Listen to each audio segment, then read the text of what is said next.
오늘 봉독할 하나님의 말씀은 요한복음 4장 39절에서 54절에 있는 말씀입니다. 하나님의 말씀입니다. 여자의 말이 내가 행한 모든 것을 그가 내게 말하였다 증언하므로 그 동네 중에 많은 사마리아인들이 예수를 믿는지라. 사마리아인들이 예수께 와서 자기들과 함께 유하시기를 청하니 거기서 이틀을 유하심에 예수의 말씀으로 말미암아 믿는 자가 더욱 많아 그 여자에게 말하되 이제 우리가 믿는 것은 내 말로 인함이 아니니 이는 우리가 친히 듣고 그가 참으로 세상의 구주신 줄 알미라 하였더라.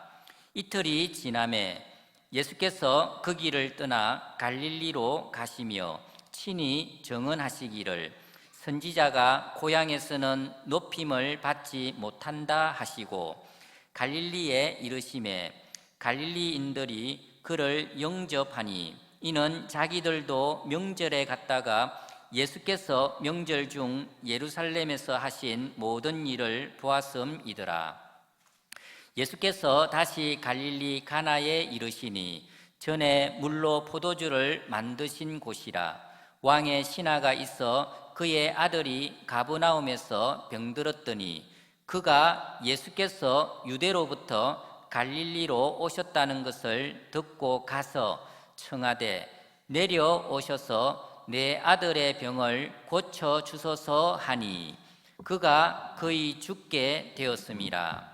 예수께서 이르시되 너희는 표적과 기사를 보지 못하면 도무지 믿지 아니하리라. 신하가 이르되 주여 내 아이가 죽기 전에 내려오소서. 예수께서 이르시되 가라 내 아들이 살아있다 하시니 그 사람이 예수께서 하신 말씀을 믿고 가더니 내려가는 길에서 그 종들이 오다가 만나서 아이가 살아있다 하거늘 그 낫기 시작한 때를 물은적 어제 7시에 열기가 떨어졌나이다 하는지라. 그의 아버지가 예수께서 내 아들이 살아있다 말씀하신 그때인 줄을 알고 자기와 그 온 집안이 다 믿으니라. 이것은 예수께서 유대에서 갈릴리로 오신 후에 행하신 두 번째 표적이니라. 아멘. 위에 세워진 믿음이란 제목으로 목사님께서 말씀을 증거해 주시겠습니다.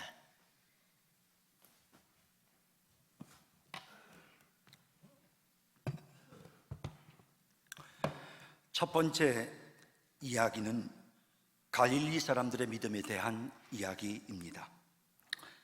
갈릴리에 사는 유대인들이 유월절 명절을 지키기 위해 예루살렘으로 올라갔습니다.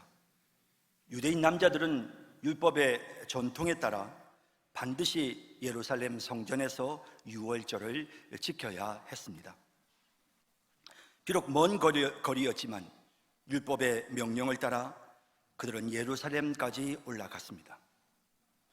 그런데 매년 똑같은 유월절 절기를 지켰던 갈릴리 사람들이 그해 유월절에는 매우 놀라운 광경을 목격합니다. 갈릴리 지방의 작은 도시인 나사렛 출신이라고 하는 예수라는 한 젊은이가 나타나서 예루살렘 성전에서 돈 바꾸는 자들의 상을 둘러엎고 제사에 필요한 재물을 파는 장사꾼들을 성전에서 내쫓아 버렸습니다. 홀로 막강한 권력을 가진 예루살렘 종교 지도자들을 대항하는 예수님의 모습을 보면서 힘없고 가난한 갈릴리 사람들은 정말 경이로움을 느끼게 되었습니다. 그뿐 아니라 갈릴리 사람들은 예루살렘에서 예수님이 행하시는 기적도 직접 보았습니다. 갈릴리 사람들은 예수님이 병든 자들을 고치시고 귀신을 쫓아내시는 모습을 보면서 과거에 경험해보지 못했던 그런 신비로운 놀라운 체험을 하게 된 것입니다. 예수님이 행하신 표적의 효과는 대단했습니다. 당시 무명이었던 예수님이 이 표적을 통해 일약 스타가 되셨습니다. 그리고 이 표적을 목격한 갈릴리 사람들의 반응도 예수님에 대해 매우 호의적인 것이 되었습니다. 예루살렘에서 이 모든 일을 경험하고 돌아온 갈릴리 사람들은 예수님이 갈릴리에 오셨다는 소문을 들었을 때 적극적으로 행동합니다. 모두 한 마음이 되어서 예수님을 영접하였던 것입니다. 갈릴리 사람들은 이런 대단한 능력을 가진 인물이 갈릴리 출신이라는 것이 자랑스러웠습니다. 갈릴리는 예전부터 이방 사람들의 출입이 빈번한 지역이었고 이스라엘의 변방이었기 때문에 대부분 유대인들은 갈릴리 사람들을 멸시했습니다. 그런데 갈릴리 출신인 예수님이 예루살렘에서 높은 지위에 있는 종교 지도자들을 꼼짝 못하게 한 것입니다. 갈릴리 출신이 엄청난 영적인 능력을 나타낸 것입니다. 그 모습을 보고 갈릴리 사람들은 흥분했고 또 예수님이 보통 분이 아니라는 사실도 깨닫게 되었습니다. 그래서 열렬히 예수님이 갈릴리에 오셨을 때 영접하였던 것입니다. 하지만 예수님은 자신을 영접하는 갈릴리 사람들의 중심을 알고 계셨습니다. 그들은 예수님이 행하신 기적을 기억하면서 예수님을 영접했지만 그들의 이 호의적인 태도는 얼마 가지 못했습니다.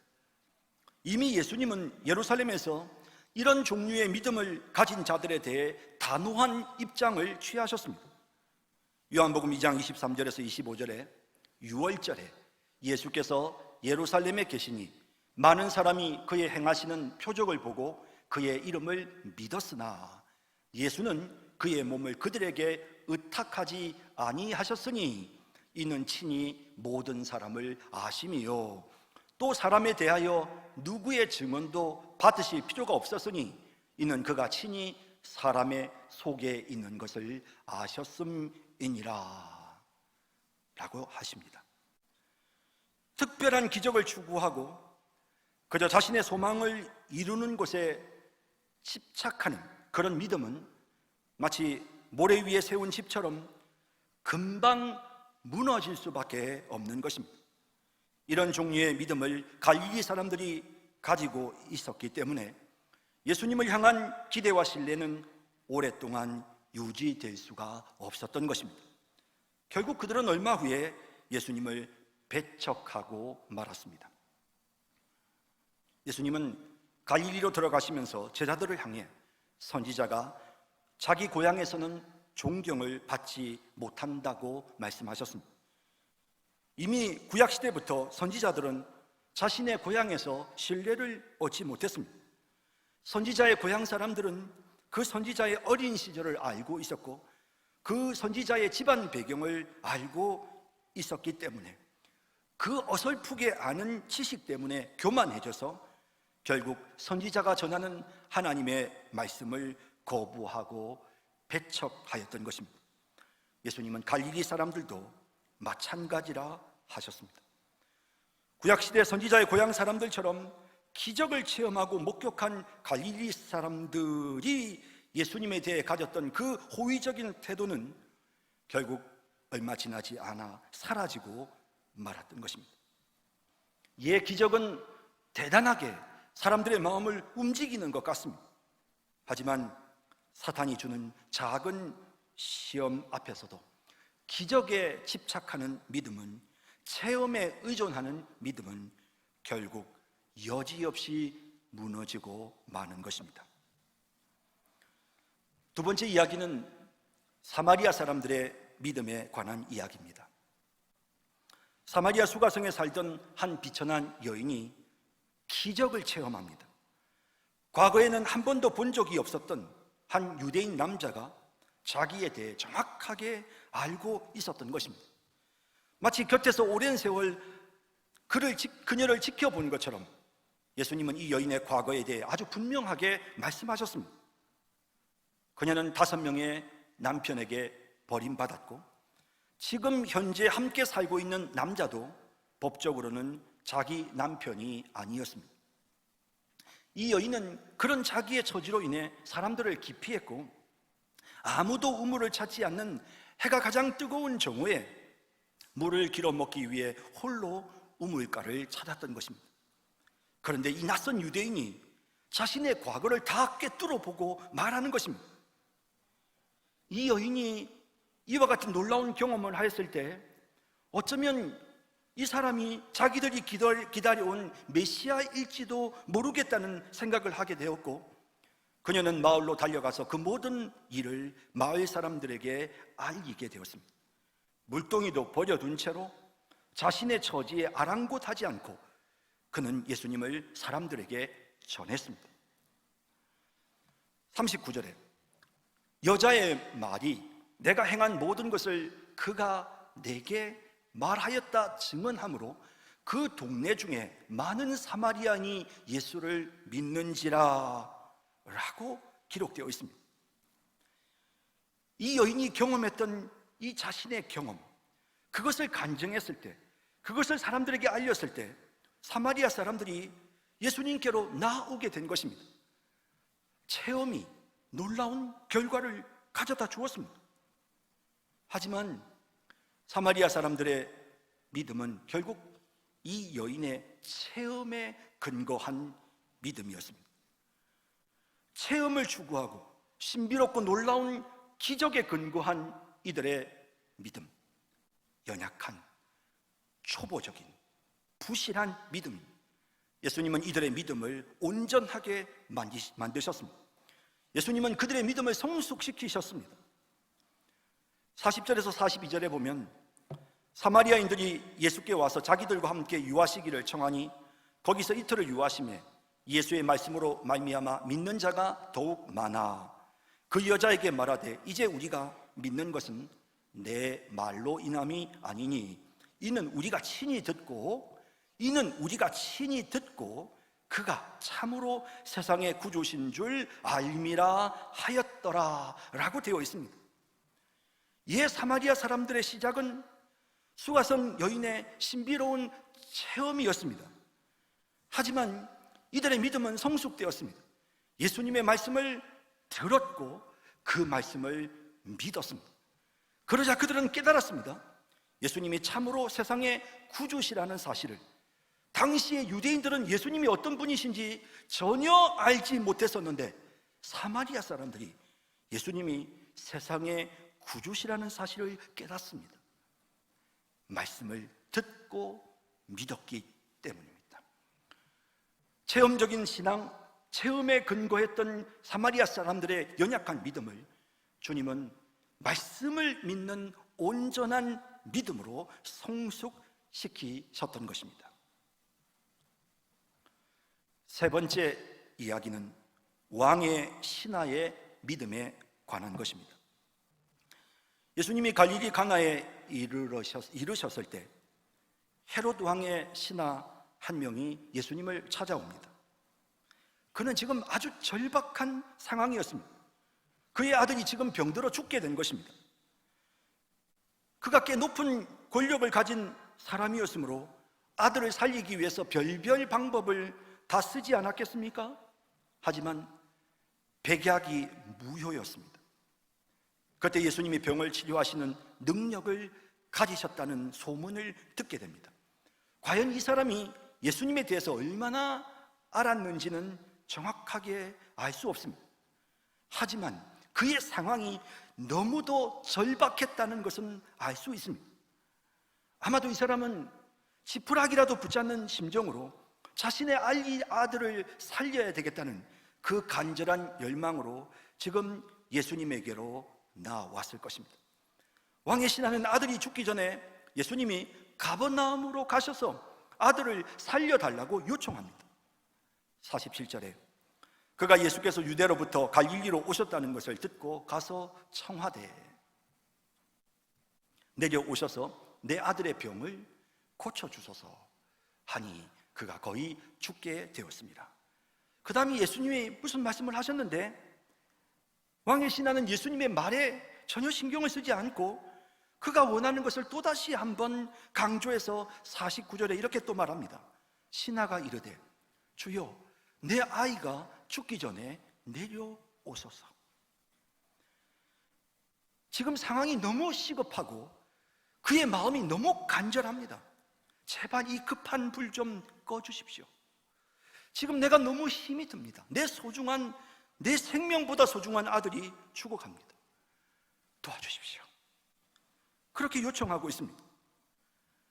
우리가 알고 있는 평소의 예수님의 모습이라면, 자비로우신 성품을 우리가 생각한다면 분명히 예수님은 자식의 죽음을 코앞에 두고 절박한 심정으로 도움을 요청하는 이 아버지를 향해 그래 내가 너와 함께 가리라, 두려워하지 말라, 염려하지 말아라, 내가 네 아들을 살려주리라, 이렇게 말씀하실 것 같습니다.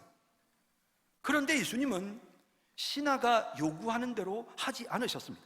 대신 예수님은 갈릴리 가나에서 30km 떨어져 있는 가버나움에 있는 그 아들이 살아날 것이라고 말씀하셨습니다. 50절에 예수께서 이르시되 가라, 내 아들이 살아있다 하시니. 자, 이제 이 이야기를 들은 이 신하는 두 가지 중에 하나를 선택해야 합니다. 그는 지금 아들을 살려야 되겠다는 간절한 갈망이 있습니다. 간절한 소망이 있습니다. 지금 다른 게 보이지 않습니다. 그것밖에는 없습니다, 마음속에는. 그런데 지금 예수님께서 가라, 내 아들이 살아있다. 이제 그의 마음속에 두 가지, 믿고 갈 것인가, 아니면 이 간절한 갈망으로 무조건 예수님을 모시고 갈 것인가. 예수님, 그러지 말고 가주세요. 예수님이 직접 치료해 주세요. 내 아들이 죽게 되었다니까요. 만일 이 신하의 마음속에 예수님의 약속을 믿는 믿음이 없었다면 그는 가지 않고 계속해서 예수님께 간청했을 것입니다. 하지만 이 신하는 말씀을 붙잡습니다. 그리고 돌아갑니다. 가는 도중에 종들을 통해서 그 아들이 살아났다는 기쁜 소식을 듣게 되는 것입니다. 여러분, 지금 이 왕의 신하의 마음속에는 간절한 갈망밖에 없습니다. 그는 소망이 있었습니다. 안타까운 그런 애절한 소망이 그에게 있어서 예수님께 나왔습니다. 그러나 주님은 그의 신앙이 그 애절한 소망 위에, 그 애절한 소망의 성취 위에 세워지게 하지 않으시고 말씀을 믿는 믿음 위에 세워지도록 그를 지금 이끌고 계시는 것입니다. 여기에 주님의 지혜가 나타나고 있는 것입니다. 이 신하의 신앙이 소원을 성취하는 경험 위에 세워지는 것이 아니라 말씀을 믿는 믿음 위에 세워지도록 그를 이끄셨던 것입니다. 주님은 지금도 우리의 신앙을 이끄십니다. 내가 갖고 있는 이 절박한 문제를 해결해 주시는, 그것을 갈망하는 그 간절한 우리의 마음을 내려놓고 주님의 약속의 말씀을 믿는 믿음을 소유할 수 있도록 그렇게 지금도 우리의 믿음을 바르게 이끌고 계시는 것입니다. 네 번째 이야기는 보지 못하고 믿는 복된 믿음에 관한 것입니다. 아들을 살리러 가버나움으로 빨리 출발하자고 요청하는 왕의 신하를 향해 예수님은 난데없이 이렇게 말씀하십니다. 48절에 예수께서 이르시되 너희는 표적과 기사를 보지 못하면 도무지 믿지 아니하리라. 물론 예수님은 신하에게 말씀하시지만 너희는 이라는 표현을 쓰시고 있는 것으로 봐서 이 신하뿐만 아니라 하나님의 말씀을 믿지 않고 표적을 구하고 있는 유대인들을 향하여, 이 왕의 신하와 유대인들을 향하여 지금 예수님께서 말씀하고 계시는 것입니다. 그들은 하나님의 말씀을 믿기보다는 자신들의 기대와 소원이 눈앞에서 이루어지기를 바라는 그 마음이 더 간절했습니다. 그들의 신앙은 지금 로마로부터 이 민족을 해방시켜 주시기를 갈망하는, 또한 우리의 먹을 것을 해결해 주시기를 갈망하는, 내 소중한 자식을 살려주기를 갈망하는 그 간절한 것에 집중되어져 있었습니다. 하지만 그들의 그러한 믿음은 결국 오래 가지를 못합니다. 이런 종류의 체험을 추구하는 기복적 신앙은 결국 사단의 사소한 시험에도 넘어질 수밖에 없는 것입니다. 사실 체험은 중요한 것입니다. 하지만 문제는 무엇이 먼저냐 하는 것입니다. 믿음이 먼저입니다. 우리가 믿으면 체험도 하게 됩니다. 하지만 체험을 추구하면 믿음은 날아갑니다. 믿음은 사라지는 것입니다. 여러분, 베드로를 봅시다. 누가복음 5장 5절에서 6절에 보면 시몬이 대답하여 이르되 선생님, 우리들이 밤이 새도록 수고하였으되 잡은 것이 없지만은 말씀에 의지하여 내가 그물을 내리리이다 하고, 그렇게 하니 고기를 잡은 것이 심히 많아 그물이 찢어지는지라 라고 말씀하고 있습니다. 그의 경험으로는 깊은 곳에 그물을 던지는 것은 어리석은 일입니다. 하지만 주님이 말씀하셨기 때문에 베드로는 그 말씀을 믿는 믿음으로 그물을 던졌고, 그리고 그물이 찢어지는 그런 놀라운 기적을 체험하게 된 것입니다. 믿었을 때 기적이 따라온 것입니다. 하지만 기적을 추구한 자들의 믿음은 결국 사라지고 말았습니다. 요한복음 6장 26절에 보면 예수님의 표적의 의미는 도외시하고 그저 표적으로 나타난 떡을 먹기 위해서, 또 예수님이 오병이의 기적을 일으켜서 떡을 우리에게 만들어 주지 않을까, 그런 기대감을 가지고 예수님께 나아왔던 무리들을 향하여 이렇게 말씀하십니다. 예수께서 대답하여 이르시되 내가 진실로 진실로 너희에게 이르노니 너희가 나를 찾는 것은 표적을 본 까닭이 아니요, 이 말은 그 표적이 의미하는 하나님의 그 말씀에 대한 믿음 때문이 아니라 그런 뜻입니다. 떡을 먹고 배부른 까닭이라. 너희가 나에게 나오면 떡의 문제가 해결되니까 또 떡의 문제를 해결해 줄까 해서 너희가 지금 나에게로 나오는구나. 예수님은 정확하게 그들의 신앙의 상태를 진단하시고 평가하셨습니다. 이런 목적으로 예수님을 찾아온 자들은 이어지는 6장 66절에 그때부터 그의 제자 중에서 많은 사람이 떠나가고 다시 그와 예수님과 함께 다니지 아니하더라 라고 되어 있습니다.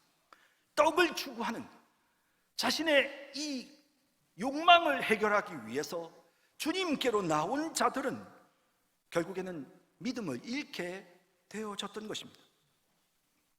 여러분, 이스라엘 백성들을 보십시다. 그들은 10번의 재앙을 통해서 하나님께서 이집트를 심판하시는 것을 눈으로 똑똑히 목격했습니다. 그들은 애굽의 군대가 뒤쫓아올 때 홍해 바다를 육지처럼 건너는 놀라운 기적도 체험했습니다. 구름 기둥과 불 기둥으로 자신들을 보호하시며 인도하시는 하나님의 역사를 그들이 경험했습니다. 그 결과 이스라엘 백성들은 하나님을 믿었습니다. 하지만 그들의 믿음은 광야에서 여지없이 무너지고 말았습니다.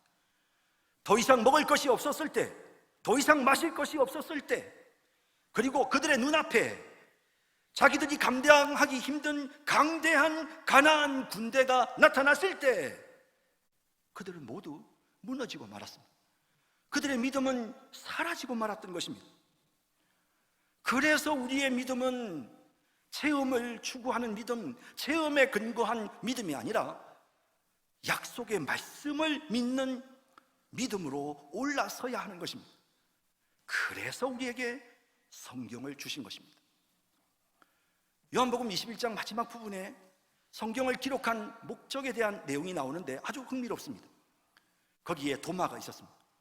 도마는 부활하신 예수님의 몸에 손을 대어 봐야 되겠고, 손가락을 넣어 봐야만, 옆구리에 또 못자국 난 손에 손가락을 넣어 봐야만 믿을 수 있다고, 나는 경험하지 않으면 믿지 못한다고 말했습니다.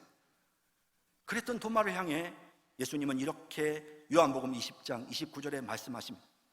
예수께서 이르시되 너는 나를 본고로 믿느냐? 보지 못하고 믿는 자들은 복되도다 하시니라. 여기서 보지 못하고 믿는다라는 말은 어떤 영적인 체험, 내가 내 손가락을 직접 예수님의 못자국 난 그 손에 넣어 봐야만 믿는 그런 체험적인 그런 믿음, 그런 신앙, 그런 신앙이 아니라, 그런 체험이 없다 해도 믿을 때 그 믿음이 복되도다 하셨습니다. 이런 복된 믿음을 위해서 바로 이어지는 31절에 이렇게 주님이 말씀하십니다. 이렇게 성경은 기록하고 있습니다. 오직 이것을 기록함은 너희로 예수께서 하나님의 아들 그리스도이심을 믿게 하려 함이요, 또 너희로 믿고 그 이름을 힘입어 생명을 얻게 하려 함이니라. 보지 못하고 믿는, 다시 말해서 체험에 근거한 믿음이 아니라 약속의 말씀을 믿는 복된 믿음을 가지도록 하기 위해서, 그래서 성경이 기록되었다. 성경이 기록된 목적은 우리가 보지 못하더라도 그 말씀에 의지하여 바른 믿음을 소유하도록 하기 위해서, 그래서 성경이 기록되었다 라고 말씀하고 있는 것입니다. 우리의 신앙은 이제 말씀에 집중되어져야 합니다. 아주 흥미로운 내용이 베드로후서 1장에 나옵니다. 베드로는 자신이 전한 이 복음의 메시지가 자신이 그저 공교하게 지어낸 이야기가 아니라는 것을 강조하기 위해서 변화산에서 자신이 체험했던 자신의 체험을 간증합니다. 하나님의 음성을 들었고 하나님의 능력을 눈으로 보았습니다. 모세와 엘리야를 보았고 영광스럽게 변한 예수님의 모습을 보았을 뿐만 아니라 이는 내 사랑하는 아들이라 하시는 하나님의 음성을 들었던 이 베드로의 영적 체험은 실로 놀라운 것이었습니다. 베드로는 그것을 이렇게 베드로후서 1장 17절 18절에 강조합니다. 지극히 큰 영광 중에서 이러한 소리가 그에게 나기를 이는 내 사랑하는 아들이요 내 기뻐하는 자라 하실 때에 그가 하나님 아버지께 존귀와 영광을 받으셨느니라. 이 소리는 우리가 그와 함께 거룩한 산에 있을 때 하늘로부터 난 것을 들은 것이다. 자신의 경험을 간증합니다.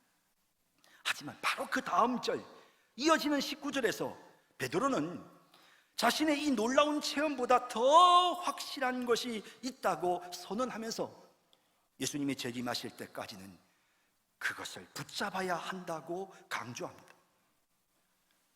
또 우리에게는 더 확실한 예언이 있어.